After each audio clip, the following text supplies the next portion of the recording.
Assalamualaikum warahmatullahi wabarakatuh dan salam sejahtera kepada semua rakyat Malaysia. Seperti biasa, saya akan melaporkan tindakan kawalan PKP oleh PDRM dan juga ATM. Semalam, PDRM bersama dengan ATM telah mengadakan sebanyak 823 sekatan jalan raya di seluruh negara dan melakukan pemeriksaan ke atas 552,999 kenderaan. Sebanyak 36,349 pemeriksaan mengejut telah diadakan di seluruh negara dengan sebanyak 5,833 premis telah diperiksa oleh pihak berkuasa. PDRM telah menangkap 414 individu berbanding dengan 410 individu sebelumnya kerana engkar PKP yang merangkumi 407 individu yang direman dan 77 individu yang diberikan jaminan polis. Jumlah tangkapan kumulatif engkar PKP sehingga 2 Mei 2020 adalah seramai 23,680 individu. Semalam kita dikejutkan dengan satu berita sedih yang menimpa seorang anggota PDRM yang membuat sekatan jalan raya. Jadi pada kesempatan hari ini, kerajaan ingin merakamkan ucapan takziah kepada keluarga Allahyarham Korporal Safwan Muhammad Ismail yang terkorban awal pagi ini setelah dirempuh oleh sebuah kenderaan ketika sedang bertugas menjaga kawalan sekatan jalan raya di Plaza Tol Kajang Selatan, Lebuh Raya Lekas. Sesungguhnya PDRM dan negara telah kehilangan seorang anggota yang telah berkorban untuk negara ketika bertugas menjalankan tanggungjawab PKP di dalam bulan Ramadan ini. Bagi semua umat Islam, marilah kita bersama-sama mensedekahkan Al-Fatihah untuk Allahyarham, dan bagi mereka yang bukan Islam, sama-samalah bertafakur. Al-Fatihah.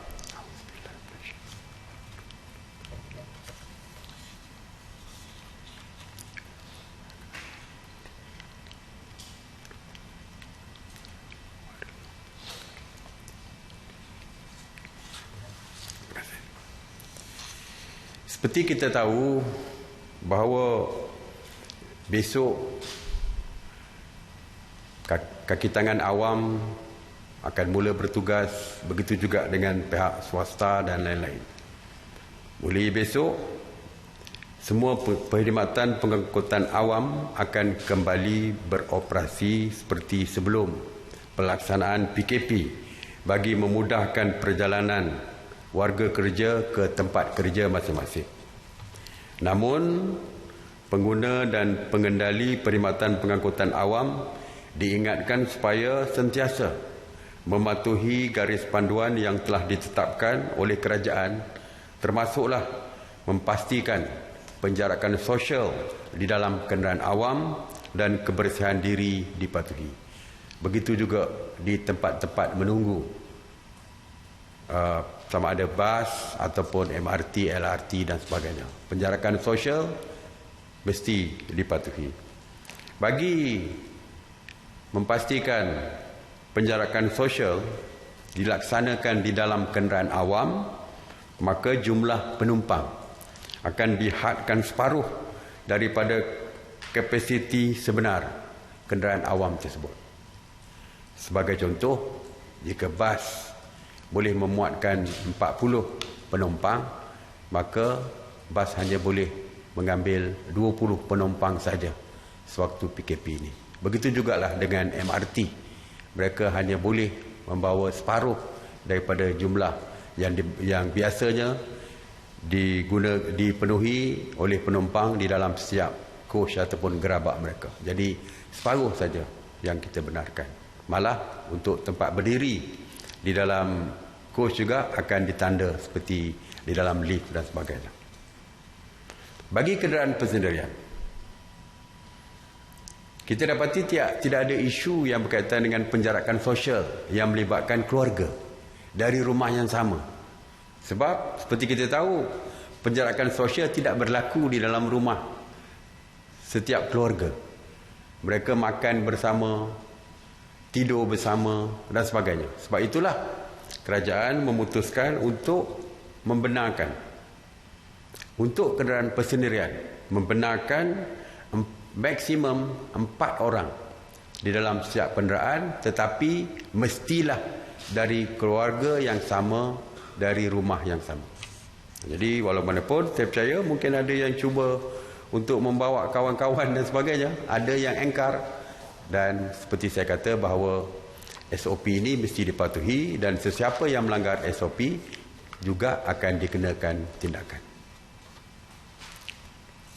Berita palsu. Sehingga 2 Mei, PDRM dan SKMM telah membuka sebanyak 255 kertas siasatan berkaitan berita palsu COVID-19. Daripada jumlah tersebut, sebanyak 175 masih di dalam siasatan, manakala 26 kes telah pun didakwa di mahkamah. 11 diberikan notis amaran dan 15 telah mengaku bersalah. Sekali lagi, kerajaan ingin mengingatkan orang ramai supaya tidak menyebarkan sebarang kandungan yang diragui kesahihannya. Semaklah setiap berita melalui portal sebenarnya.my jika diragui kesahihannya. Kepada mereka yang telah didapati memuat naik berita palsu, PDRM akan mengambil tindakan tegas. Mengenai op sanitasi awam, di bawah kawal selia KPKT sejak 30 Mac 2020, KPKT telah melakukan 5,142 operasi sanitasi awam, termasuk di 62 zon kuning dan merah, dan sebanyak 8,836 premis kerajaan, premis perniagaan dan kawasan awam telah pun disanitasi. Semalam, sebanyak 73 operasi sanitasi yang meliputi 24 zon merah dan zon kuning di 9 negeri, termasuk 31 operasi di Johor dan 10 operasi di Sabah. Sehingga kini, operasi sanitasi telah merangkumi 2,847 bangunan kerajaan, 1,996 tempat awam, 2,160 pusat perniagaan, 1,524 kawasan perumahan termasuk PPR dan 309 pasaraya. Mengenai pengurusan pusat kuarantin, setakat semalam sebanyak 241 pusat kuarantin telah beroperasi berbanding dengan 237 pusat kuarantin sebelumnya, yang mana 18,616 individu telah menjalani proses kuarantin wajib. Semalam, seramai 720 rakyat Malaysia telah pulang ke tanah air dan telah dikuarantin wajib.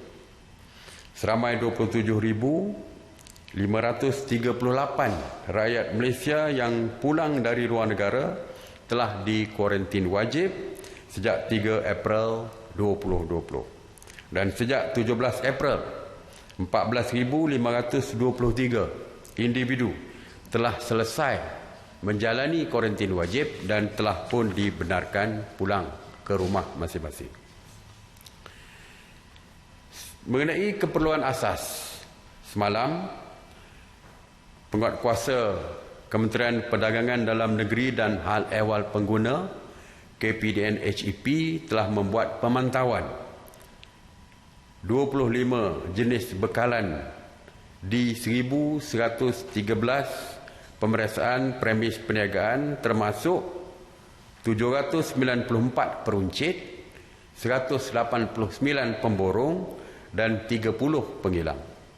Secara keseluruhan, bekanan makanan keperluan adalah mencukupi dan mampu menampung keperluan dalam negara yang berterusan dan mudah diperolehi.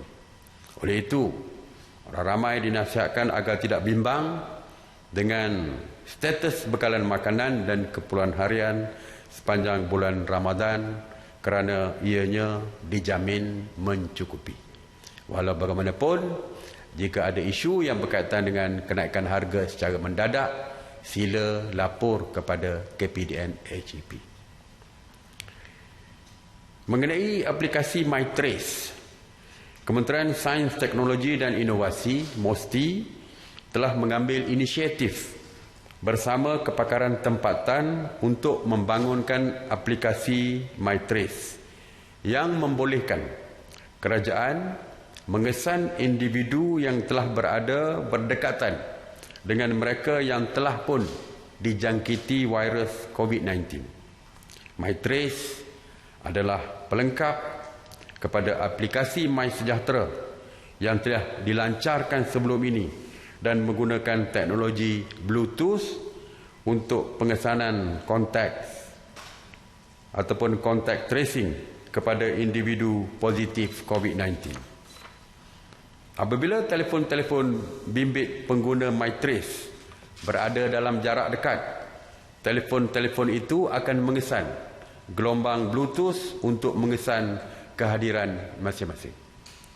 Berdasarkan kekuatan gelombang Bluetooth yang dikesan, jarak dan tempoh pertemuan pengguna-pengguna boleh dikenal pasti. Data yang dikumpul akan disimpan selama 21 hari dan di dalam telefon bimbit pengguna. Aplikasi MyTrace hanya mengumpul maklumat pengguna yang telah dirahsiakan dan tidak mengumpul sebarang maklumat geolokasi.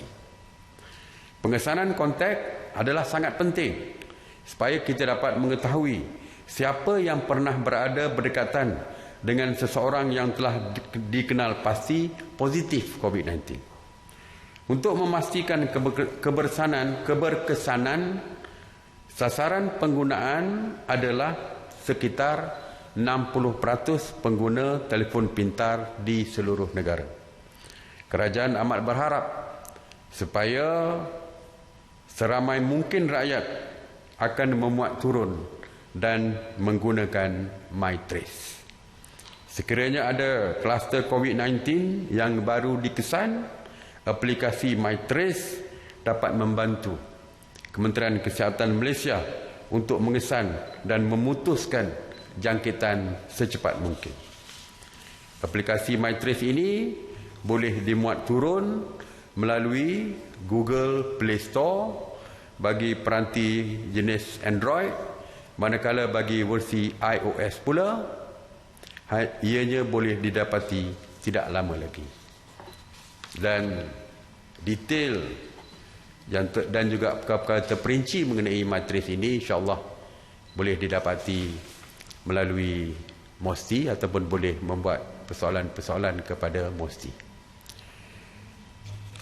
Tuan-tuan dan puan-puan yang saya hormati sekalian, besok bermulalah PKPB. Seperti kita tahu, banyak sektor-sektor yang telah dibenarkan untuk beroperasi. Walau bagaimanapun, ianya bukan bermakna setiap operator kepada sektor tersebut mesti memulakan perniagaan mereka. Ianya terserah kepada pemilik sektor-sektor yang berkaitan. Walaupun kebenaran diberi, mereka masih boleh membuat pilihan. Sebagai contoh, restoran. Kita membenarkan restoran dibuka dan menjamu selera di dalam restoran tersebut dengan SOP yang ditetapkan, iaitu seperti penjarakan sosial dan sebagainya. Walau bagaimanapun, jika pemilik restoran itu merasakan masih meragui dari segi keselamatan dan sebagainya, mereka masih boleh meneruskan perniagaan dengan take away ataupun bungkus tapau untuk membawa pulang. Jadi itu adalah pilihan mereka. Ya, tidak mestinya seolah-olah kita memaksa semua mesti membukanya. Ianya terserah kepada pemilik restoran. Semalam kita lihat di dalam media, saya tengok dalam media malam tadi, ada pemilik restoran yang mengatakan mereka masih tak comfortable bila buka kepada pelanggan untuk makan di situ, dan mereka kata mereka nak membuat secara bungkusan dan sebagainya. Itu adalah pilihan kepada tuan-tuan punya ataupun pemilik-pemilik sektor-sektor yang dibenarkan. Begitu juga dengan kita, individu. Kita dibenarkan untuk keluar. Tapi kita juga perlu bertanya kepada diri kita, adakah ianya merupakan keperluan untuk kita keluar tersebut?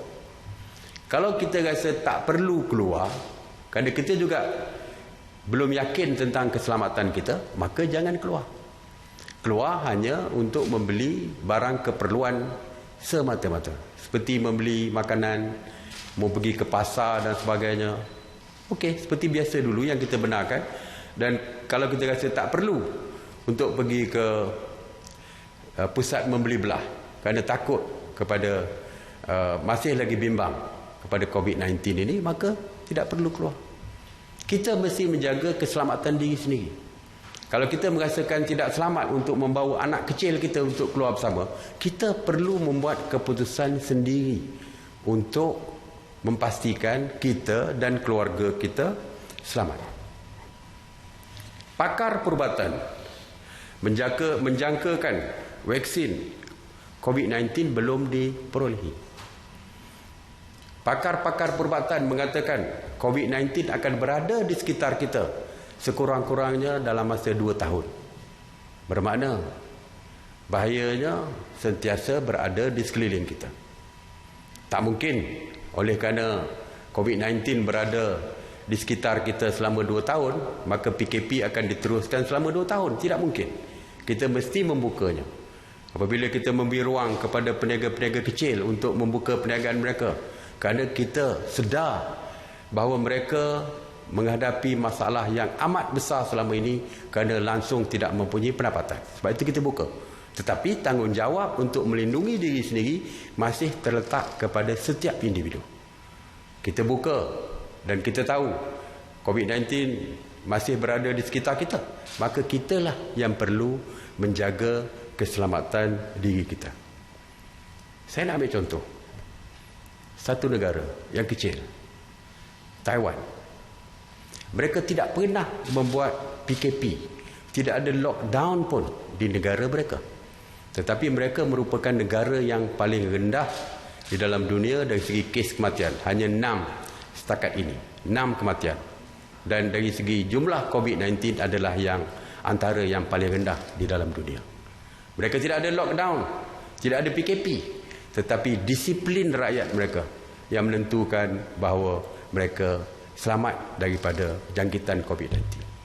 Mereka memakai topeng muka, menentukan penjarakan sosial, membersih tangan sentiasa dan sebagainya. Walaupun tidak ada lockdown, tetapi mereka salah satu yang paling baik di dalam dunia ini dari segi mengawal COVID-19 kerana disiplin rakyat mereka yang menjaga kepentingan keselamatan diri masing-masing. Jadi seperti kita tahu, tanggungjawab menjaga kepentingan diri dan keluarga sebenarnya yang paling besar adalah disiplin kita. Disiplin kita, dan kita mesti mengambil kawalan kendiri ataupun self-regulation ini untuk memastikan kita terus selamat. Jadi, tuan-tuan dan puan-puan, kawalan kendiri itulah yang paling penting bagi memastikan keselamatan diri, keluarga dan masyarakat di sekitar kita. Seruan saya sekali lagi seperti biasa, kekal di rumah untuk terus kekal sihat dan selamat. Stay home, stay safe. Terima kasih, saya buka kepada soalan. Bismillah. Tusri Faizal dari Bernama. Pergi ke kedai beli soflan. Saya ada 2 soalan. Soalan pertama, kes COVID-19 meningkat mendadak semalam. Esok pula PKPB akan bermula dan pastinya ramai akan keluar rumah. Adakah kerajaan bercadang atau telah bersiap sedia untuk membatalkan PKPB jika kes terus meningkat dan mengancam keselamatan rakyat? Soalan kedua saya, Sarawak, Pahang, Kedah dan Selangor antara negeri yang memutuskan untuk tidak ikut PKPB sebab khawatir kes COVID meningkat. Ini dilihat akan mempengaruhi penguatkuasaan PKPB secara keseluruhan. Mohon komen Datuk Seri. Terima kasih. Okey, saya dah sebut semalam yang kita kenal pasti berdasarkan lokaliti. Saya dah kata semalam, jika ada COVID positif di lokaliti tersebut, kita akan tutup, kita akan lockdown di lokaliti yang berkaitan. Tidak seluruh Malaysia. Kerana di tempat lain mungkin masih lagi kekal kosong COVID-19, iaitu green, hijau selama-lamanya. Jadi kerana di situ berlaku spike, maka di kawasan itu saja yang akan kita tutup. Tapi tidak di seluruh negara. Jadi itulah langkah kajian selepas ini jika ada berlaku kenaikan mendadak COVID positif tersebut. Ya. Dan yang kedua dari segi negeri. Kita mengeluarkan panduan am kepada seluruh negara. SOP yang telah pun kita tetapkan. Sewaktu perjumpaan, sewaktu mesyuarat khas MKN minggu lepas yang dipengusikan oleh Yang Amat Berhormat Perdana Menteri bersama dengan menteri-menteri besar dan ketua-ketua menteri, kita telah mengatakan bahawa kita telah bersetuju bahawa negeri-negeri boleh menyesuaikan SOP yang dikeluarkan dengan negeri masing-masing dan juga daerah masing-masing. Tetapi mestilah berdasarkan kepada SOP yang dikeluarkan oleh Kerajaan Persekutuan. Sebagai contoh, kedai makan, restoran dibuka sehingga 10 malam. Ada bandar-bandar kecil seperti tempat saya di Bera, contoh saya tak nak contoh tempat lain lah. Di Bera contoh, pukul 8 pun dah tak ada siapa keluar dah. Orang berada di rumah, lebih-lebih lagi di bulan Ramadan ini. Jadi buka pukul 10 pun tak ada mana. Tuan punya kedai mesti akan tutup lebih awal kerana tidak ada keuntungannya mereka buka sampai pukul 10. Jadi mereka boleh di negeri Pahang, di Bera contohnya, dia nak kata sampai pukul 8. Jadi it's okay. Kita benarkan. Itulah persetujuannya, iaitu boleh disesuaikan dengan negeri masing-masing. Tetapi kalau kita kata pukul 10, tiba-tiba buka pukul 12, saya rasa itu tidak sepatutnya berlaku. Tidak sepatutnya berlaku. Ia mestilah di dalam ruang lingkup SOP yang telah pun kita umumkan. Asalkan tidak keluar daripada ruang lingkup itu, saya rasa ianya dibenarkan. Seperti saya kata tadi lah, kita benarkan mereka untuk restoran, dining ataupun menjamu selera di dalam restoran. Owner kepada restoran tersebut mengatakan dia hanya nak benarkan bungkus. Itu kita tidak boleh menganggap itu bertentangan dengan SOP kerana SOP membenarkan, tapi mereka membuat pilihan berdasarkan kepada kesesuaian diri masing-masing. Jadi tidak ada masalah dari segi itu, kerana itu pun telah pun kita persetujui secara bersama. Okey. Assalamualaikum Datuk Seri, saya Faris dari RTM. Nak tanya, tadi Datuk Seri kata untuk pengangkutan awam dibenarkan beroperasi seperti sebelum PKP ni, cuma dihadkan kepada separuh saja. Jadi nak tahu siapa yang akan pantau untuk pematuhan hanya separuh penumpang dibenarkan untuk masuk ke dalam pengangkutan awam tersebut. Dan satu lagi, dalam untuk pembukaan semula ekonomi ni, SOP-nya telah membenarkan untuk macam kedai pakaian dan juga aksesori fashion dibuka. Okey, dan dihadkan tidak dibenarkan sama sekali untuk fitting pakaian. Cuma persoalan di sini, bila dibuka nanti ada yang kedai-kedai pakaian ini telah pun ada sale. Jadi orang datang memang tak akan ada fitting, tapi mereka akan pegang untuk cuba satu pegang. Masih lagi ada berlaku sentuhan. Jadi dekat situ nak tahu SOP untuk kawal perkara itu supaya yalah kita tak nak berlaku banyak sangat sentuhan dekat situ. Okey. Dari segi pemantauan di tempat awam, bukan saja kenderaan awam, tetapi tempat-tempat awam akan ditambahkan. kita akan menggunakan semua yang anggota yang beruniform, polis, tentera, APM, rela dan sebagainya untuk membuat pemantauan dari segi pemantauan SOP di setiap kawasan. Kerana seperti kita tahu, mungkin pihak polis selepas ini oleh kerana kebebasan untuk keluar, saya tak tahu sama ada mereka akan mengurangkan sekatan jalan raya atau tidak. Tetapi mungkin polis tambahan akan digunakan, saya tidak tahu. Tetapi persetujuan daripada kita adalah sekarang ni keutamaan kita adalah untuk memantau dari segi pemantauan PKP, SOP PKP, pemantauan SOP. Apabila kenderaan awam dibuka, mungkin ada rela sebagai contoh, berada bersama-sama dengan berada di dalam coach MRT sebagai contoh untuk mengawal dari segi pemantauan dan sebagainya. Ini adalah perkara-perkara detail yang akan kita tentukan, kerana seperti kita tahu sekarang ni yang pentingnya adalah mengawal pemantauan PKP, bukan lagi mengawal keluar. Sebab kalau dulu tak boleh keluar langsung, tapi now rakyat sudah boleh keluar untuk bekerja misalnya. Jadi tidak ada, dari segi sekatan pun perjalanan mungkin akan dikurangkan, tetapi difokuskan lebih kepada kawalan pemantauan SOP PKP tersebut.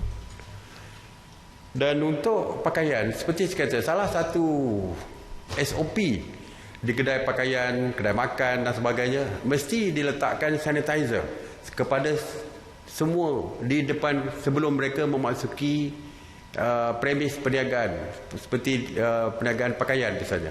Mereka perlu sanitize, cuci tangan mereka dengan sanitizer sebelum masuk.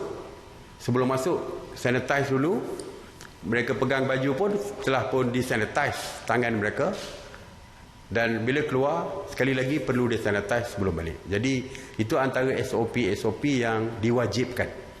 Dan kedai pakaian tersebut sepatutnya membuat sanitasi dulu sebelum dibuka kepada setiap kedai. Mesti dibuat sanitasi sebelum dibuka kepada orang ramai, terutamanya seperti kedai pakaian tadilah. Jadi untuk mengurangkan gejala, jadi mesti disanitize sebelum masuk. Dan kita galakkan supaya mereka yang keluar untuk membeli pakaian dan sebagainya memakai topeng muka seperti biasa di dalam kedai tersebut, ya. Dan pihak pemilik kedai juga perlu memastikan bahawa jumlah yang berada dalam kedai tidak ramai supaya boleh ditentukan penjarakan sosial sewaktu membuat pemilihan tersebut. Okay. Selamat petang Dato' Sri, saya Anas dari Bernama. Saya ada 3 soalan. Soalan pertama, ada dakwaan mengatakan apps gerak Malaysia crash dan tidak boleh diakses. So, bagaimana nak mengatasi masalah ini sebab dijangka akan lebih banyak permohonan yang akan diterima selain daripada berapa banyak permohonan yang telah diterima dan telah diluluskan. So, soalan kedua, kerajaan dikatakan akan umum SOP yang baru untuk perjelas lebih terperinci apa yang perlu dilakukan oleh rakyat yang akan pulang dari kampung ke bandar. So, bila SOP itu akan dikeluarkan? Ini soalan ketiga. Berdasarkan tinjauan, masih ramai yang tidak patuh PKP, contohnya bawa anak kecil keluar dan sebagainya. Jadi, apa tindakan yang boleh diambil ke atas parents yang membawa anak yang keluar? Sekian, terima kasih. Okey, apps gerak ni hanya saya dah sebutkan dulu, dia ada 2 cara pendaftaran untuk pulang ke bandar atau sebaliknya. Sama ada apps gerak atau melapor sendiri ke balai polis dengan temu janji. Jadi jika saya tidak tahu crash atau tidak ni, kalau katakan crash, mereka still boleh mengambil option yang kedua, iaitu secara melaporkan terus ke balai polis untuk mendaftarkan niat mereka untuk pulang ke bandar dari kampung. Mengenai SOP detail seperti saya sebutkan tadi, bahawa oleh kerana permulaan pergerakan pada 7 Mei, pihak polis akan sedang menyediakan dan akan membuat hebahan kepada orang ramai dalam waktu yang terdekat mengenai apakah SOP untuk perjalanan pulang ke bandar dan sebagainya. Dari segi membawa anak itu seperti saya kata tadilah, kalau tidak ada undang-undang yang menyekat membawa anak keluar, maka kita sendirilah dari segi kawalan kendiri mesti tanya diri sendiri, Apakah perlu bawa anak keluar pergi ke tempat ramai dan sebagainya. Kalau rasa tak perlu, tidak perlulah bawa anak kerana ia boleh membahayakan. Kalau ianya membahayakan. Sebab itu saya kata, tidak semua mesti ada undang-undang. Kerana kawalan kendiri itu lebih penting daripada undang-undang. Ada undang-undang, langgar undang-undang pun. Tapi kalau kita ada kawalan kendiri, tak ada undang-undang pun, kita kawal diri sendiri kerana kita tahu jika membuat perkara-perkara yang membahaya, akhirnya yang rugi adalah diri kita sendiri. Saya Rosmalis dari Bernama.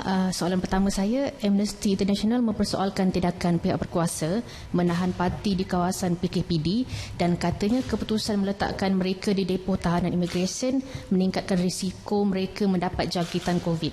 Jadi apa respon Datuk Seri berkenaan perkara ini? Dan yang kedua, mengenai anggota polis yang mahu dilanggar pemandu mabuk ketika bertugas, sebelum ni pun dah ada beberapa kes. Jadi adakah SOP sekatan jalan akan diubah semasa PKPD? Terima kasih. Okey, ini Amnesty International ni mungkin komen dia tu dia tak tahu apa yang berlaku di negara kita. Ya. Yang pertamanya saya dah sebutkan semalam. Saya tak nak ulang perkara yang sama berkali-kali. Ya. Mereka telah pun di swab test. Kalau yang kena PKPD, minimum swab test 2 kali. Saya difahamkan 3 kali di kawasan Masjid India tersebut. 3 kali. Dan yang keduanya, PKPD di Masjid India akan ditamatkan. Apabila ditamatkan, ke mana mereka nak dibiarkan, nak pergi? Adakah mereka dibenarkan untuk balik ke rumah masing-masing, rumah sewa masing-masing, ataupun terus tinggal di situ? Apa yang kita lakukan adalah berdasarkan undang-undang negara kita. Amnesty International pun perlu menghormati undang-undang negara kita. Sebagai sebuah negara berdaulat, kita mempunyai kuasa dari segi perundangan untuk melindungi kepentingan negara kita.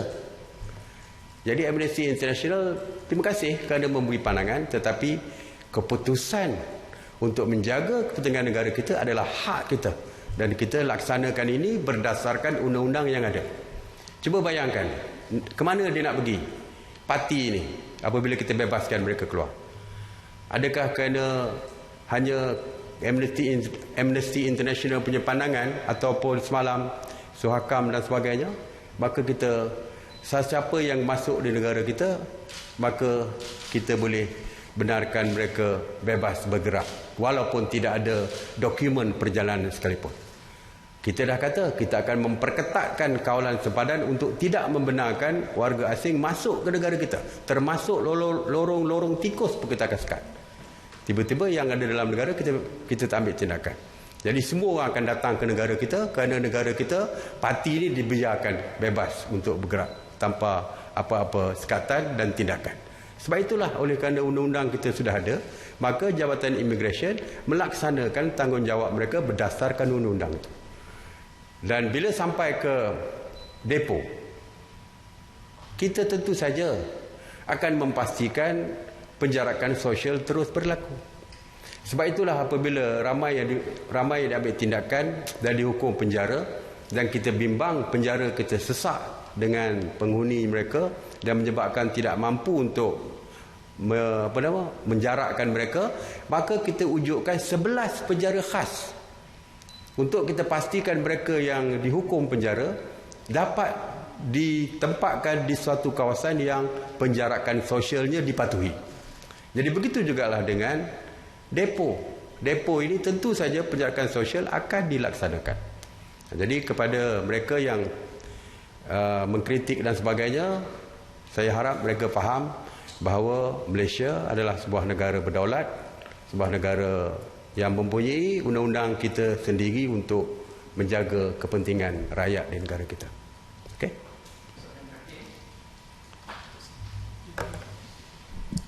Assalamualaikum Datuk Seri, saya ada 2 soalan. Soalan pertama, apakah SOP terkini kerajaan mengenai mengeluarkan kenyataan berkaitan COVID?